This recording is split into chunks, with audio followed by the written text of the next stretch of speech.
Na, szóval 0. nap elkezdődött most hajnalban.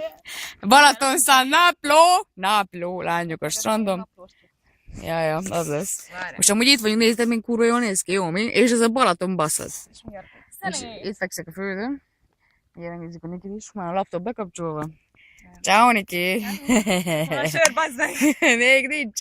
De ha mondok, kicsit túlságosan. 15 órát utaztam. Úristen, nem. Hát engem is itt vagyunk. Kurva szép a nap. Hívja, látjuk, hogy föl a nap.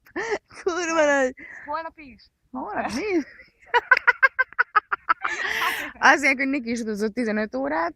Igen, meg 3 országot, meg vagy 10 várost. Szóval sokan jártunk ez idő alatt.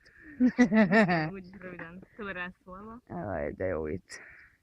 Na, nem tudom az égboltot, jó? Nézzétek csak. És ti nem vagytok itt. Vagy itt vagytok, akkor juhú, yeah!